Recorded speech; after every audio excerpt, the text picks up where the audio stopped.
Jean-Paul, y'all, is in the studio. Welcome. Jean-Paul Coussan, thank you for taking time out of your busy day. As the freshman legislator in the delegation, the newest one elected, correct? Am I right? Well, we were elected. There was a few of us elected at the same time. Hold on. Let me make sure his mic isn't on, Mark. All right. Yeah, but I mean in the Lafayette Parish. Lafayette Parish. You are the newest in Lafayette Parish. Well, right? Julie Emerson and I were elected at the same time. She's not Lafayette Parish, though. Yes, she's Lafayette Parish. She has some. She's a lot of Lafayette Parish. Scott, Karen Crow. Okay. So right. there was a couple of us, but let's just call us the freshman delegation. So, how many special sessions have you been to so far? I think we're starting our 7th session. And three sessions. 3 regular with this one. Right, and then 4 to 5 specials. 5 specials. I've lost count. And good Lord. Yeah, good Lord. They always said you have to have thick skin to run for office, but I think you have to have thicker skin to serve. To stay in office, yeah, because you're getting beaten up from all sides. Do you think that there was any other possible outcome of this special session? Well, sure. I mean, the votes were razor thin. I mean, we could have come out of there with far more taxes imposed than we left with. Right. And, ultimately there was a question about what was the number that we were shooting for. And I think there was a major credibility issue out there because it's hard to hit a target that continues to move. Yeah. We started with nearly $1 billion. A year ago, we were talking about $1.5 billion. Correct. Then we went to $1 billion. After the Trump tax changes, it's gone down another $300 million. Then we start hearing about a budget surplus, which may not go to the fiscal cliff, but it's going to be spent on other areas of the budget. But nevertheless, the electorate is hearing that the budget's doing a little bit better. Then we hear about the increase in the oil prices, which are going to have a net impact on the budget to the positive. And so, when we're talking about $1 billion number and we might need a lot less, then, and they're asking us to consider tax changes, tax increases, policy changes, reforms. It's very difficult before you really know what the issue is. You can't hit the target the target is moving. You can't hit a moving target. Yeah, exactly. So from your perspective, what's the closest number you can figure that we are in a hole? Remembering that the Revenue Estimating Conference usually gets it wrong. So didn't they revise their numbers too? Well, I think we're somewhere.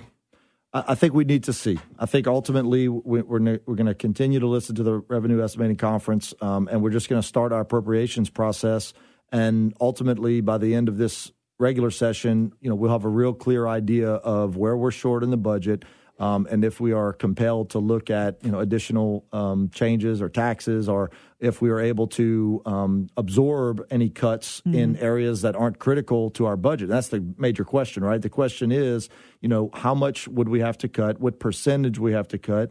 I know that there are those that are asking where the specific cuts would be made, and I think the answer to that question is going to be when the House Bill 1 comes to the floor and we vote on it, and there's going to be certain areas that are not funded to the full extent of their request. That's going to be the answer to where those cuts will lie. Yeah. And ultimately, like I said, if it's so critical to members of the legislature, including myself, that areas that are critical to our state and to our districts that are being unfunded or cut too much, then we go back to the drawing board and see where we might be able to fill those gaps. But otherwise, there might be some areas that we find that there was some, less of a need, or the government, the waste that we talk about. And sometimes I don't talk about waste as much as others. I talk about the largesse. It's just a matter of the largesse in government. Yeah, because for everybody, there's a constituency for every dollar. That's exactly right. And they don't consider it waste.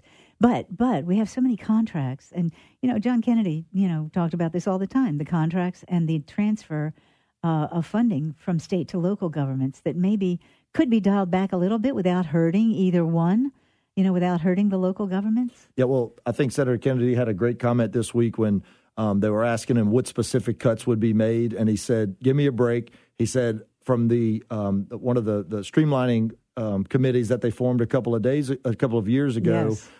Everyone knows that the agencies essentially can either tell you where they can be cut, or they might just say, nope, we're not going to tell you. And if they don't tell you where you're going to be cut, and we're sitting there in the Appropriations Committee, they're not just giving up those numbers. You really have to pry it out of them. And I know that there are those who've sat on the Appropriations Committee for a long time, and they've told me that no one has ever come to the table and said that they have room to spare. I mean, it's always, what the request is, and it's kind of their, what is their ultimate home run number, and then we start there, and then they have to pare it down based upon the actual numbers that we're going to get into our state budget. But you have staff members on your committees who could possibly get in there and do some kind of a real hard look at some of these agencies, could they not? I mean, yeah, they have good staff members. There's lawyers. There's good representatives. The chairman obviously is somebody who's taking this as a very serious matter. So look, they've got a tough job. All of them have to do their job, and I think they're gonna do it well. We're gonna see. I don't serve on the committee myself, but most of us in the legislature pay attention because that's the major budget committee. Money committee, and so we pay attention to it so that when we have the vote on HB 1, we can make an informed decision. Yeah. All right. What do you see going forward? I mean, you have to go in. You going back in session Monday? Going back in on Monday. Oh, la-di-da. So going forward. Well, this is a general session. Yes. The last general session. You can't deal with financial matters. That's right. So that's my point, is that we're going to be looking at a whole array of matters outside of the tax issues. And in 2016, the last general session that we had, we had, I think, close to 1,500 or more votes, not all necessarily on bills, but we had 1,500 votes. And you're going to report on how many bills are actually filed by the time it's all said and done. Yeah. But there are hundreds, if not thousands, of issues to look at. They're going to be going through the committees. I specifically enjoy the Commerce Committee, dealing with banking and real estate and logistics. The Judiciary, which looks at our whole judicial system, district attorneys, the sheriffs, all of those different institutions come to the legislature with major issues. Last year, we tackled criminal justice reform. This year, I know that there's a lot of bills filed to tweak what happened last year, and many of those bills will be heavily debated. I'm looking forward to that debate. Yeah. Some of it has to do with judicial discretion on fees that may be imposed upon defendants, criminal defendants. We're going to be looking at some financial bills, some banking bills. Natural resources is going to have some significant issues. They're looking at some fee increases on our hunters and fishermen. That's gotten a lot of press already, and I sit on that committee. Whoa. When was the last fee increase? It wasn't that long ago, huh? I think it was before I was there, but but that's going to all come out. But that's not that long ago. No, not that. I've only been there for 2 years. So right, no, it's something that So people ask, what do we do when it's not the special session? Right. And it just goes to show you that there's going to be some serious issues that your listeners, my constituents, have to pay attention to. Mm-hmm. It's not just turn your radio off whenever the tax bills are done and your wallets are back in your wallet. Okay, that brings pocket. up a good point, though. Wouldn't it be worth it to cut this regular session short a little bit to have enough time to get in there and fix whatever you need to fix in terms of the budget? Because you have a fiscal year starting July 1. The phone calls that I'm getting, have a lot of time. The phone calls that I'm getting from our legislative staff relative to the bills that are being heard in committee are indicating that we're trying to make sure that we're as efficient as possible with the bills to give us time at the end of this regular in case we needed to cut it short to go back into a special. So that's on everyone's mind. I tell everybody when we go down there, it's serious work. I know that, but on top of that, it is compressed. We are working diligently to get through the volume of bills, and there's a strategy that you have to tackle, because you can let these hearings go on for hours and hours and hours if you don't have a good process set up. And so the committee chairmen are really in charge of that, and we weigh upon them heavily to get these bills heard and the testimony in, and we vote on them up or down to get them to the House floor. This enmity, it seems, that's building between the governor and the conservatives in the House, where he keeps blaming you all for things, and and some of the Democrat legislators, it makes me laugh when they say things like this, that, you're just blocking things just because you don't want the governor to have a win. And they don't realize that you have constituents who are listening, who you have to listen to as well. Yeah, I don't like to play the blame game. Exactly. What I would suggest is that we are elected to debate policy, and in case of debate, we're as opposed to some factory where we're producing widgets. We don't necessarily get a widget out of the door when we're done. In some cases, it's not that cut and dried. Yeah, debate could lead to a decision that this policy at this point was not good policy, and therefore it's not passed. And so I think ultimately we had a razor-thin vote on several different tax measures, on several different procedural measures, and ultimately the public were spoken for by their representatives that this wasn't the right time. Do you think that quarter cent is going to come back? I mean, it looks like. Or let me ask you this. All right, because when Taylor Barra spoke to my Rotary Club, he was talking about the 5. Well, it's 5 cents now, but the first 4 cents that have been on for a long time of Louisiana tax, sales tax. There's a clean penny here and a dirty penny there, and then a half penny that's clean, and the other part is dirty. Where the dirty part being clean is no exemptions. Clean, dirty penny. Yeah, right. And it's a half penny, full penny. Well, I think it's obviously going to come back up because there's legislators who think it's important to extend a portion of that sales tax revenue. Also think the excess itemized is going to come back, because obviously that was important to some of the state reps. But ultimately, I think we need to look at opening up more areas of our budget. And what is it going to take to open up statutory dedications and in some cases constitutional dedications? We're at the point we've got 6 or 7 constitutional convention bills coming up. Yeah, that's right here. And this might be the chance for us to actually get something passed where we have the ability to open up more areas of the budget so it's not always healthcare and higher ed, TOPS, and public-private partnerships that are left on the chopping block.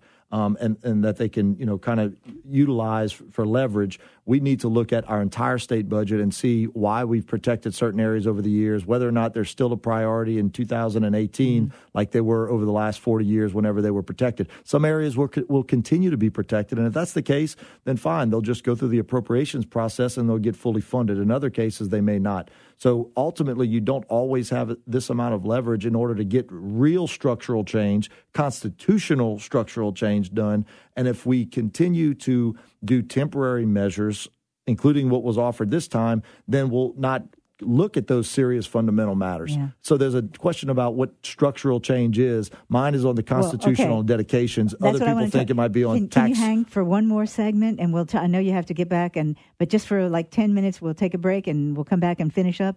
All right, Representative Jean-Paul Coussan, thank you so much. It's a crazy Friday, I know, for everybody. We're going to keep him for just about another 10 minutes, and then he's got work to do, and we'll be right back on the Ross Report. Stay with us. All right, we're on limited break here. We want to thank our friends at MPW Properties. We have to thank them. We haven't been able to thank them yet. They have great locations all over Lafayette. And Katie's waiting for your call, 232-1438, because we know it's going to be a great year for business. If you want to move your office or have a retail business, you can't do better than MPW Properties. They have great locations all over Lafayette Parish. So give Katie a call, 232-1438, or check them out at mpwproperties.com. Jean-Paul Coussan in the studio with me, taking time, valuable time. Finally got a break from a session, now going back into a regular session on Monday. But we wanted to ask 2 things. First of all, about the Constitutional Convention. We have several bills out there. The one that I kind of like, and I think it's one that you referenced, Abramson? Neil Abramson, yeah.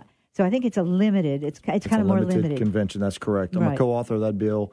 And, basically you'll be able to do a deep dive into those areas of the Constitution and see whether or not those are the areas that we can actually turn around and have more availability in our budget and in some of our structural controls. I think 2 of them specifically deal, I think, with healthcare and education. So that's correct. Those are the 2 areas that everybody complains about all the time because they're untouchable or they're the only ones that can be touched. Excuse me. Everything else seems to be untouchable. And let's face it, K through 12 education is one of the, if not the most important part of our budget. So I don't think we're dealing with an issue that we're not saying it's important. But whether or not all of these things should be on the same playing field and whether or not they should all be going through the same process as the other areas of the budget is the question that we have to ask. Right. And healthcare, of course, well, healthcare is a $14 billion out of our $28 billion budget. It's insane. And growing. And continuing to grow. So that growth curve is something that we have to address. The reform measures that were presented in this special session relative to Medicaid still have to be addressed because ultimately we didn't get them passed. Now, can you address those in the regular session? Some of those reforms, if they don't deal with the money? I think that some of the bills will be filed, relative to and some of the calls, work requirements, the Medicaid work requirements, the eligibility. Probably can't deal with the copay. The copay. Some of these things are procedural matters that have to be determined by the clerk and to tell us whether or not we could file the bills or not. Bills are filed, and ultimately they're. Exactly. They're asked to be removed. But the other quick thing I wanted to ask you about, because I know you have to go, and I really appreciate you spending some time with us today on the eve of another session. It seems to me when I look at some of the amount of money, the funds transferred to local government from the state, it's a gigantic amount. I mean, the last I heard when John Kennedy was looking at these things, he said $5 billion. Annually. Now, whether it's that or not, I don't know. But if you took a very small percentage of that and reform that process, I know legislators want things in their districts. I know that. But if you could tighten up the criteria and maybe keep some of that money in the state coffers. I guess you're referring to the capital outlay process. Some of it, yeah. So some of that would be a capital outlay reform, which actually John Schroeder talked about while he was serving. But I think the bigger picture is if the legacy that my class or I leave after I'm done with my service is that we've returned more control to the locals, with more control of their own destiny. I think that would be a better but that would require matter. More responsibility. And it seems to me a lot of local governments are perfectly happy going hat in hand to the state to get money rather than asking their constituents for money. That seems to be part of the problem too. That is part of the problem, but it's an issue that we still have to face. And so let's take, for instance, the inventory tax that is passed on the local level. The ad valorem tax is paid to the locals, and then the business goes to the state and gets a tax credit from the state. That tax credit has been tinkered with over the last couple of years when we've been dealing with budget shortfalls. We tinkered with it again last year in one of the special sessions or 2 years ago. And so ultimately you look at a parish like Lafayette, which only gets about $10 million in ad valorem. I say only, about $10 million. And that's a very rough figure. Whereas, and we're dealing with inventory taxes. So where are the parishes that have the most inventory? Parishes along the river. So parishes along the river are getting hundreds of millions of dollars in inventory taxes paid to the locals. So if the state comes in and says, hey, we're no longer going to do this credit because we don't want to be the middleman between the taxpayer and the local government anymore, well, who does that hurt? Number one, it hurts the business because that would increase taxes on the business. We don't want to do that. But if we say we're going to get rid of the whole tax, ad valorem altogether, then you're cutting out the locals from some revenue source that they've been depending upon for however many years. So the ultimate resolution may be to wean the locals off of the tax, and then figure out how the locals can get back with their businesses and figure out how to do some kind of straight tax that makes sense. Some kind of maybe a property tax, better policy, better tax policy for fending the locals, and whether or not that's inventory, which I don't like, or whether it's some other measure that they already have in place. Well, the inventory seems like the stupidest tax. No, they can move their inventory anytime they want. Anytime they want. And it's not only that. Usually it's stuff they've already paid a tax on it at some point along the way. And just to keep it in inventory and pay taxes on it in inventory is just sitting there doing nothing. But it's such a difficult issue that some of the heavy hitter senators have worked on it. There's been a committee set up to discuss it, and there's been bills that have been filed. But because it's of the interest that are involved, it doesn't go anywhere. So that's one of those major issues that the state has to face, and that is exactly what you're talking about relative to locals. What do we look? Can we go look at Texas and see their model? Obviously, they pay a lot more real estate taxes than us, but they don't have an income tax, right? Exactly. So, I know Governor Jindal looked at some policy a few years ago. When they were going to get rid of our income tax, but then they were going to change the sales tax structure and apply it to more services. And as soon as that hit the airwaves and people jumped out of their chairs because they were going to have a tax on their professional services, then that didn't even get to the House floor either. But you see, that's the crazy part, because they weren't going to have an income tax. So there's an offset there. And if you want to attract high rollers, like the people who like to go to Texas because they don't have to pay an income tax, they'll pay all the other stuff. But when you are making millions of dollars every year and investing millions in a business, you go where you pay fewer taxes, right? Well, I don't think we have to recreate the wheel. I don't We need to think look either. where we have good tax policy and business is growing, and what states are competing with us and winning those competitions, and how to start winning them for the state of Louisiana. Let's give the governor a little travel budget to go to Wisconsin and see what Scott Walker did, because he took a $1 billion deficit and turned it into a $2 billion surplus, and he fought unions, big unions, which I don't think we'd have that problem so much here. But, I mean, you're right. You don't need to reinvent the wheel. There are ways to do it. Jean Paul, you're the best. Thank you for coming in. I know that these, when you got elected, you didn't realize, did you? No, we did. We did realize we're facing some. Bad Yeah, it was? we were looking at some tough issues back in 2015 and 2016. There was a $900 million deficit that year. And now we're down to around between 5 to 700 million. So I think we're whittling away at it. Thank you so much, Jean Paul Coussan. And they're going back into another session on Monday. God bless, my friend. Thank you so much for coming in. Thank you, And Carol. you know who I really feel sorry for? The families of these legislators. Y'all have been gone back. My wife is fantastic. I can assure you so that. much. I know that. Thank you. Good luck. Thank you for coming in.